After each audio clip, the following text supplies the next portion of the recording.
Hola, muy buenas noches a mis hermosas guerreras, victoriosas, conquistadoras. Las saludo motivándolas en el nombre de Jesús para que continúen con su semana 10. Ya estamos en la recta final de este entrenamiento MCI. Las invito cordialmente para que se motiven y me envíen. Hasta el domingo recibo la evidencia hasta la semana 10 para que entres a participar por una convención, por tu convención, la convención de Bogotá, que se realizará el 26, 27 y 28 de enero, si no estoy mal. Si me descaché en la fecha, se las corrijo, pero sé que es en la última semana de enero. Es una convención internacional, virtual, pero es una convención maravillosa donde de verdad todas las convenciones son maravillosas, yo lo sé, pero ¿cómo no vamos a invertir en nuestra vida espiritual? Y con esta motivación tan grande que les estoy dando, así que motívense a terminar esta semana número 10 y enviarme la evidencia hasta el domingo. Voy a poner una fecha límite, domingo 1 de la tarde. Bueno, que están trabajando y entonces, por favor, líder, deme espacio para hacerla en la tarde. Hasta las 5 de la tarde. ¿Hasta qué horas? 5 de la tarde voy a recibir evidencias hasta la semana 10.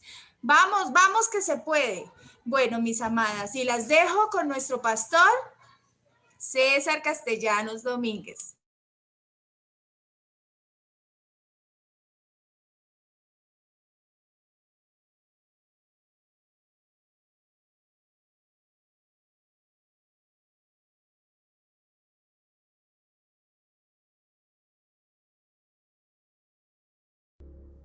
Un cordial saludo a todos los pastores, líderes y discípulos, deseando las más ricas bendiciones de Dios en Cristo Jesús.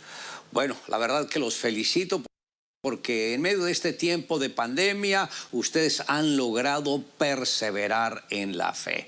Y quiero decirles que no pueden desmayar ni por un segundo.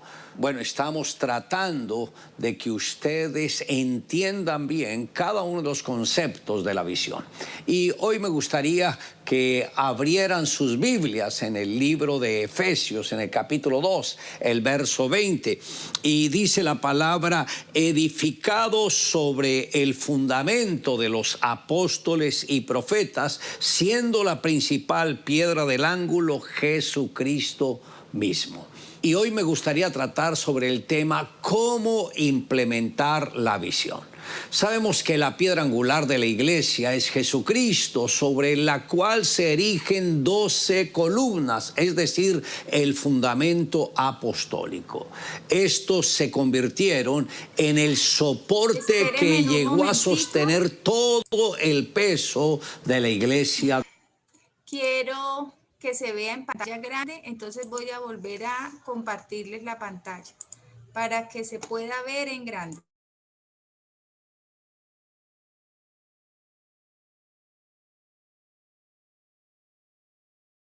De Jesús. El apóstol Pablo, quien fue uno de los apóstoles más esforzados en llevar. Bueno, mis amadas, no logro que se ponga en grande, pero ahí se puede ver bien la videoconferencia. El evangelio a las naciones gentiles, esto es, los que no son parte del pueblo de Israel, porque él sabía que ese era su llamado.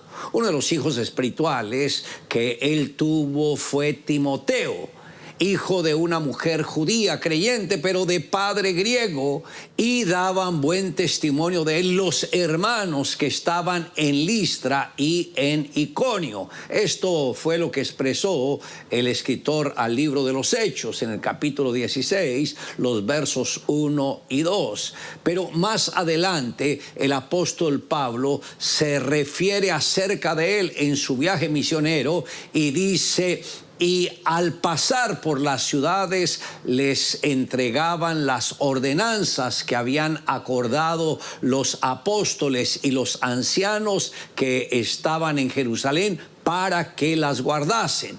Así que las iglesias eran confirmadas en la fe y aumentaban en número cada día.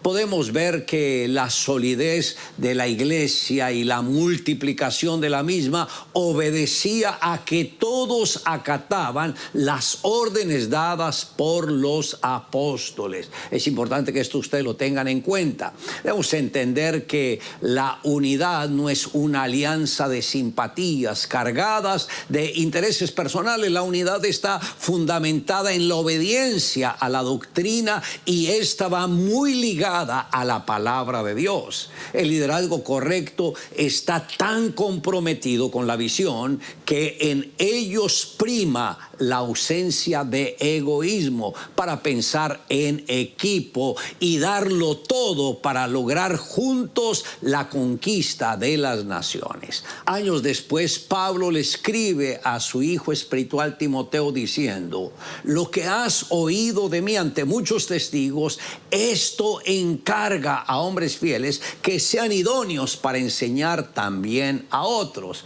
Esto está en 2 de Timoteo, capítulo 2, verso 2. El Señor Jesucristo nos dio el mayor ejemplo de lo que es el trabajo en equipo al conformar su equipo de 12 discípulos que vinieron a ser integrados por 12 hombres a quien Él preparó, vertiendo su carácter en ellos a fin de que fueran sus colaboradores durante su ministerio en la tierra. Si Él, siendo el Hijo de Dios, brindó tanta importancia al trabajo en equipo, ¿por qué no habríamos de hacerlo nosotros?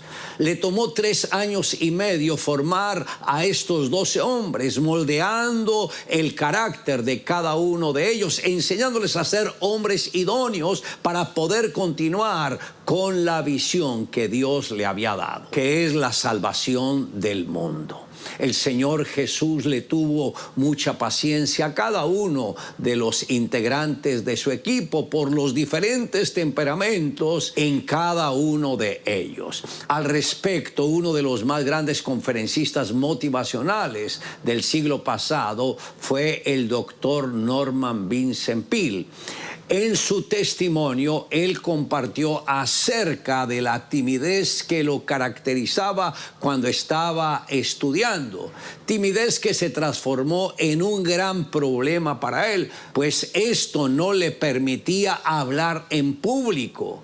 Y esto era algo muy estresante para él. En una ocasión, mientras asistía a la universidad, un profesor le pidió que hiciera una exposición acerca de un tema del cual él conocía y dominaba correctamente.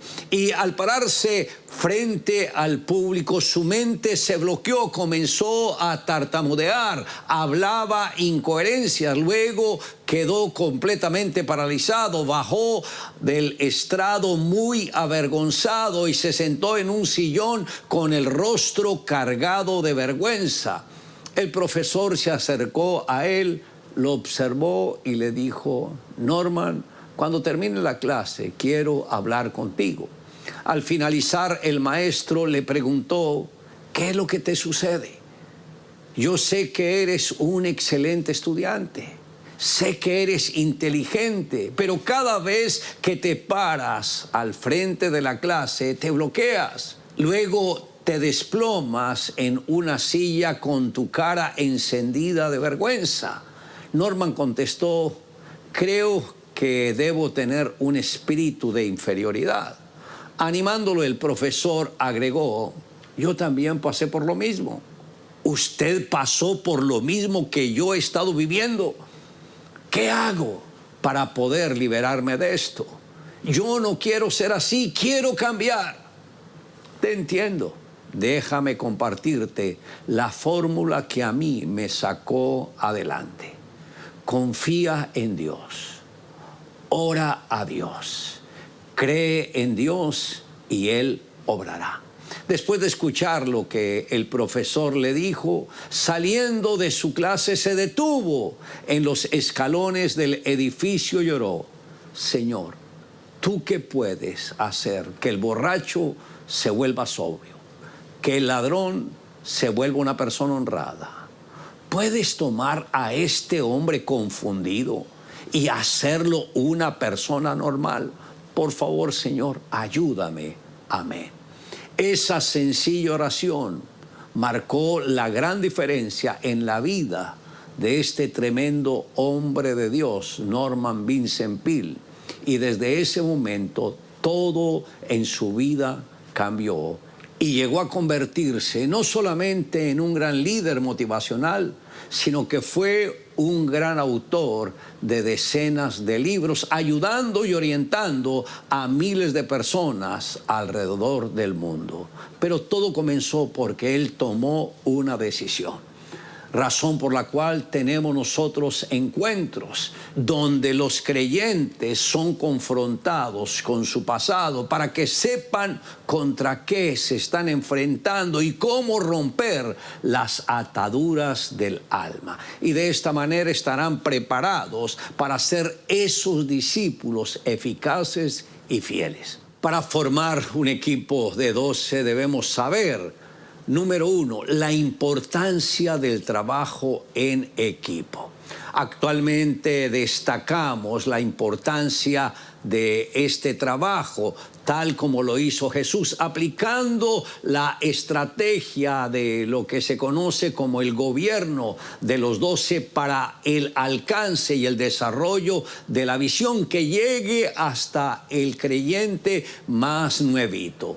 No hay nada comparado al trabajo en equipo, especialmente dentro de la iglesia. Este facilita el crecimiento haciendo que sea continuo y sólido, a la vez que permite la diversidad de funciones en el mismo cuerpo, todas dirigidas al logro de un objetivo común. Pero todas estas cosas las hace uno y el mismo Espíritu, repartiendo a cada uno en particular como Él quiere. Porque así como el cuerpo es uno y tiene muchos miembros, pero todos los miembros del cuerpo, siendo muchos, son un solo cuerpo. Así también Cristo. Esto está en 1 Corintios, capítulo 12, los versos 11 y 12. Recordemos que cuando se trabaja en equipo, el esfuerzo es compartido, se garantiza la continuidad de la obra, el trabajo no se detiene, la motivación persevera, pues unos a otros se animan, la multiplicación es más rápida, se valoran los dones y los talentos de cada persona.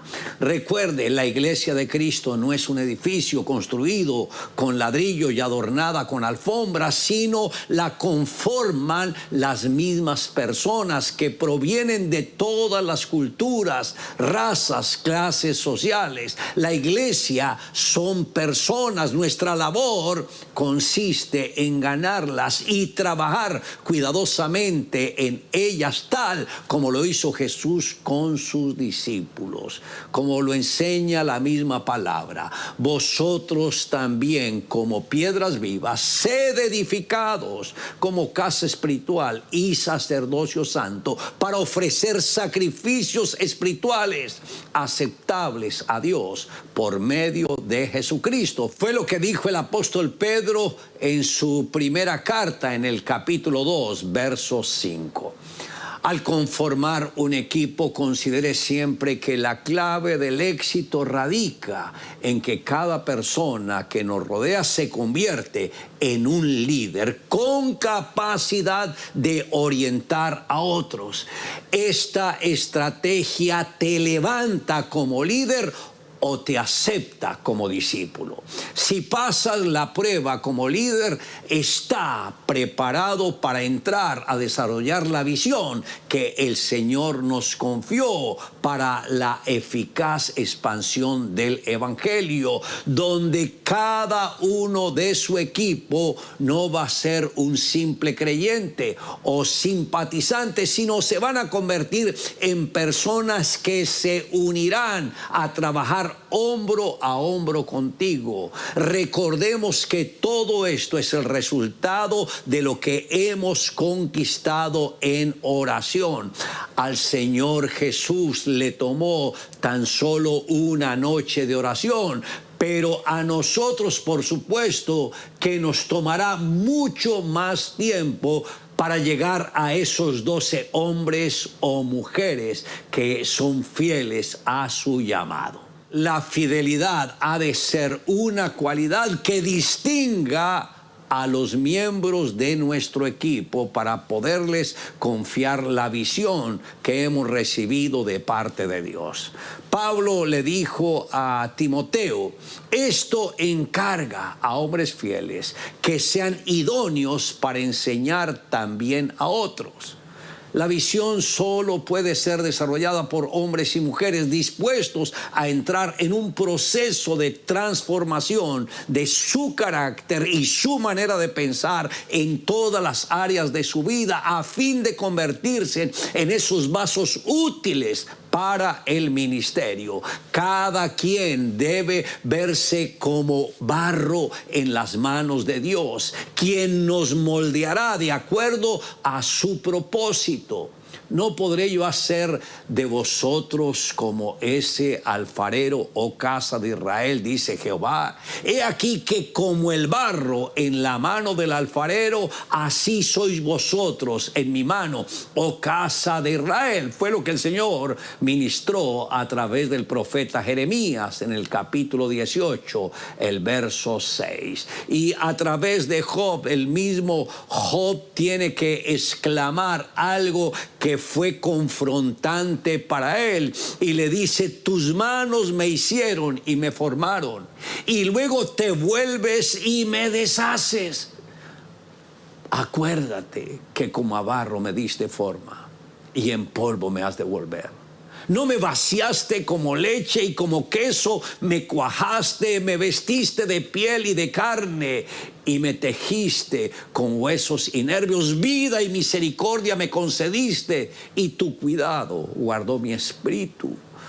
Los grandes líderes se destacan en medio de las pruebas y adversidades, pues consideran como preparación y fortalecimiento el fuego que éstas producen.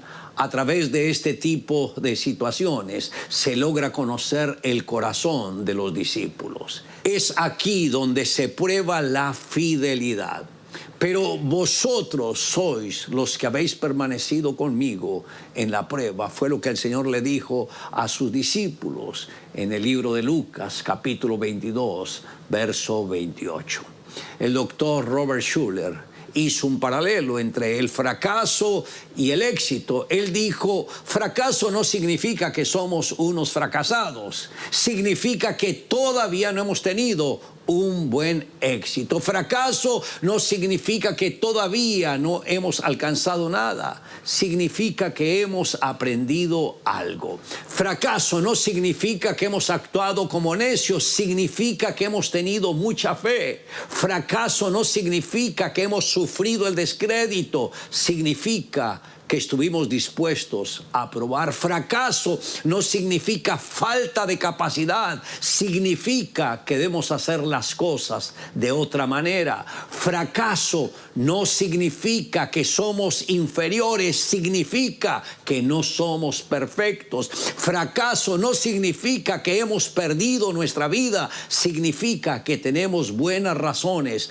para empezar de nuevo. Fracaso no significa que debemos echarnos para atrás, significa que tenemos que luchar con mayor ahínco. Fracaso no significa que jamás lograremos nuestras metas, significa que tardaremos un poco más en alcanzarlas. Fracaso no significa que Dios nos ha abandonado, significa que Dios tiene una idea mejor. Debemos entender que el líder de éxito es alguien que tiene sueños dados por el Espíritu de Dios. Dios le abre los ojos espirituales dándole visiones de algo fuera de lo normal que Él quiere que realicen. Recuerde, Dios nos da visiones fuera de lo normal. Y digo esto porque cuando Dios me dio la revelación del gobierno de los 12, esto fue algo fuera de lo normal.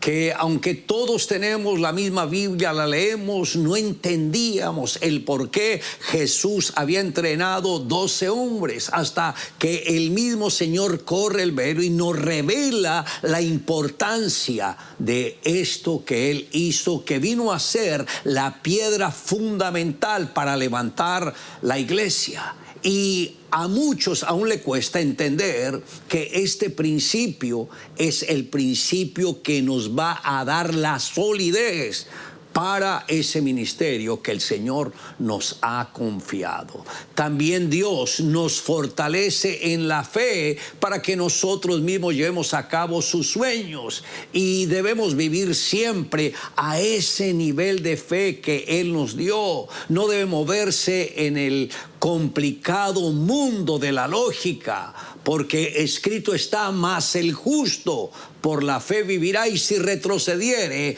no agradará a mi alma. Esto está en el libro de Hebreos, capítulo 10, verso 38. La lógica es como el taxi que le lleva solamente al aeropuerto para abordar el avión de la fe que lo llevará a su destino eterno.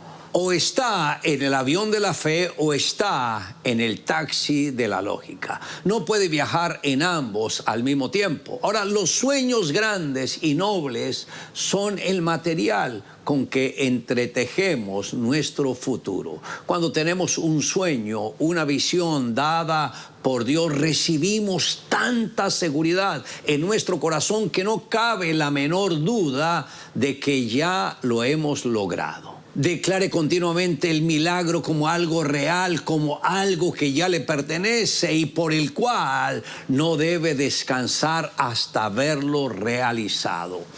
El líder de éxito es una persona con metas definidas. Muchos líderes fracasan porque no tienen propósitos definidos ni en su vida personal ni en su vida ministerial. Prácticamente no tienen visión. El sabio Salomón dijo: sin profecía el pueblo se desenfrena. Otras versiones dicen: sin visión el pueblo perece. Esto está en Proverbios capítulo 29, verso 18. El líder de éxito siempre sabe hacia dónde va y hacia dónde dirige su gente. Llegar a ese nivel implica salir del conformismo y tener una mente transformada y controlada por el Espíritu de Dios. Dice la Escritura: no os conforméis a este siglo, sino transformaos por medio de la renovación de vuestro entendimiento, para que comprobéis cuál sea la buena voluntad de Dios, agradable y perfecta. Esto está en Romanos capítulo 12, verso 2. Es importante que entienda que si usted es un buen discípulo, podrá ser un buen líder. Y si usted es un buen líder, va a comprometerse en orar continuamente por sus discípulos. Es levantar un cerco de protección alrededor de ellos para que ellos en verdad entiendan la palabra, le pongan todo el corazón, porque de ellos, de este equipo, va a depender su destino ministerial. Recuerde que todo empezó por estos 12 que Jesús conformó. Pedro, aquel hombre que había negado al Señor, después de que pasó por ese proceso que fue el quebrantamiento, donde el Señor le removió todas las cosas dentro de él, le movió el piso, donde él se sintió fuera del campamento, como si el mismo Señor lo hubiese destituido, descalificado. Por tal motivo, dice la Biblia, que el Señor se le apareció a los apóstoles y a Pedro. Ya Pedro no estaba dentro del equipo de los 12. ¿Por qué? Porque él mismo había cometido una falta grave y el Señor le pasó la cuenta de cobro. Luego lo confrontó en varias ocasiones con la pregunta: Pedro, ¿me amas? En 3 ocasiones. Muy similar a las 3 negaciones de Pedro. Después de esto, el Señor lo restaura otra vez y lo involucra dentro del equipo de 12. Entienda, el Señor no deja sin castigo a aquellos de sus hijos que se desvían. Sí, Él los trata de rescatar, pero también los disciplina. Y luego este Pedro, ya transformado en su carácter, fue el que en el aposento alto pidió escoger el reemplazo del ministerio del cual había caído Judas para ir a su propio destino. Luego el mismo Pedro es el que se para al frente de las multitudes, de todos los judíos que habían venido a esta fiesta del Pentecostés para la celebración. Y el apóstol Pedro les da un tremendo mensaje que 3,000 de ellos entregaron su corazón a Jesús. Vean lo que Dios hace cuando una persona pasa por el quebrantamiento. ¿Y qué significa quebrantamiento? Morir al yo. Cualquier líder que no haya sido quebrantado, tenlo por seguro, su yo está vivo. Y ese es el mayor peligro dentro de cualquier ministerio, porque varios de ellos son los que muchas veces se rebelan y todos sus principios que decían tener los mandan por la borda. Dios necesita personas sencillas, humildes, pero también quebrantadas. Una pregunta, ¿usted ya pasó por un quebrantamiento? Tal vez sí.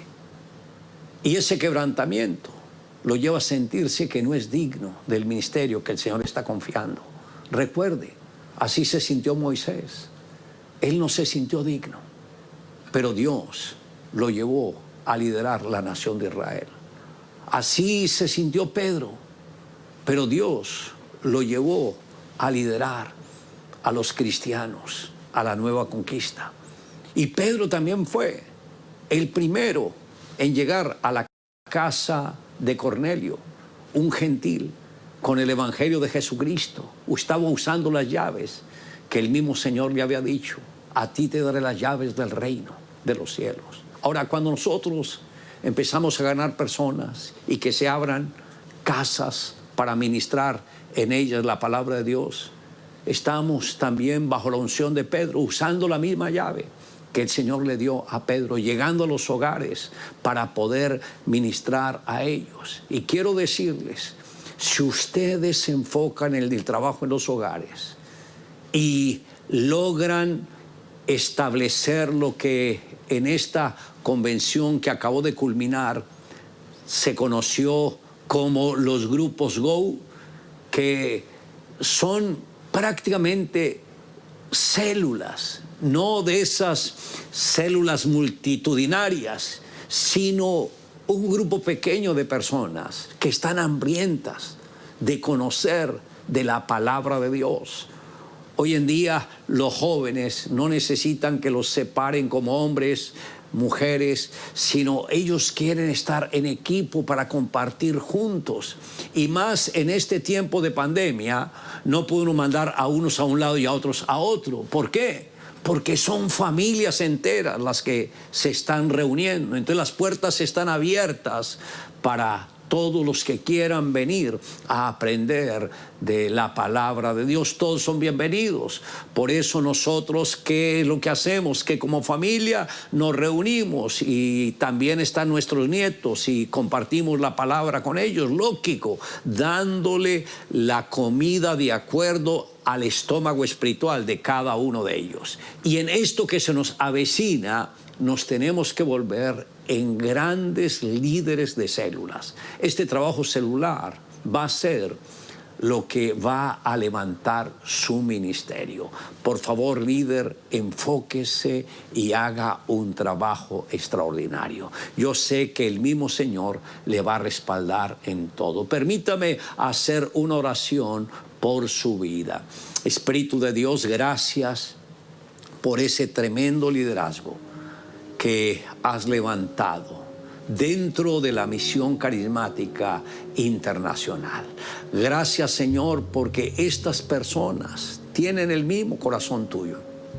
tienen ese fuego para ti, tienen ese deseo de expandir el Evangelio por todas las naciones.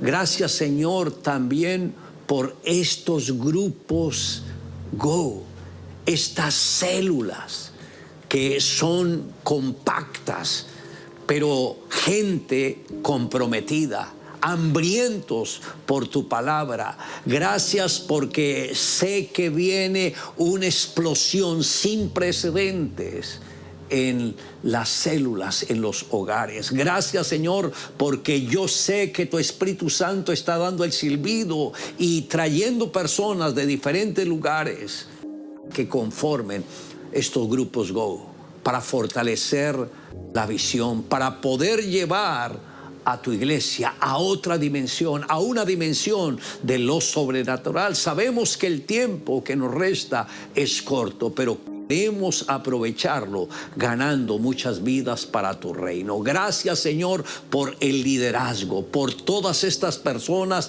que se han comprometido con todo el corazón y que en medio de la adversidad su fe se ha fortalecido y mantienen los ojos puestos en ti. Por favor, Señor, hoy pido que hagas un milagro en cada uno de ellos. Pido que los cielos se abran y que la provisión financiera venga a ellos de una manera sobrenatural. Haz milagros sobrenaturales, Señor, en ellos, así como lo hiciste en la época de Elías, que, Señor, dabas provisión como ni él mismo se había imaginado, así como en la época de Moisés, que llovió maná, pero también llovieron codornices en el desierto. Soberano Dios, así como tú cuidaste de tus siervos en la antigüedad, cuida a aquellos que te aman en este tiempo. Bendíceles y respáldales en todo. Es en el nombre de Jesús. Gracias, Señor. Amén y amén. Y a todos ustedes, de verdad, gracias por mantenerse en contacto con nosotros, y yo sé que ustedes van a ser tremendos líderes, y un día me gustaría estar orando por ustedes, pero ungiéndolos para el ministerio. Prepárense, porque yo sé que ese día está cerca. Un abrazo y que Dios les bendiga. ¡Qué tremenda esa última palabra! Me emocioné. Prepárense, porque un día los quiero estar ungiendo como pastores. Y hoy tomé la decisión de bajarme del taxi de la lógica y subirme en el avión de la fe. Una charla, como siempre digo, para volver a escuchar. Toma el estudio de esta semana, los versículos, y deja que esta palabra sea arraigada en tu corazón. Y como el pastor César nos decía, es una semana para seguir activando tu célula. Si aún no abriste tu grupo Go de oración, esta semana anímate. Hay una unción nueva y fresca en tu vida. Ve quién tiene una necesidad e invítalo a un tiempo de oración. Y aquí en la plataforma puedes encontrar el estudio de célula de esta semana y también el estudio de los grupos Go. Y recuerda, este jueves conquistamos todo a través de la intercesión. 6:30 de la mañana estaremos unidos, clamando a Dios por cada uno de los milagros que necesitamos. Invita a toda tu célula y a todo tu ministerio a prepararse para los seminarios que tendremos jueves y viernes. Dios los bendiga y que esta palabra que fue hablada reviva en tu corazón tu llamado, y que sepas que el Señor siempre está de tu lado. Dios los bendiga y nos vemos en nuestro próximo entrenamiento.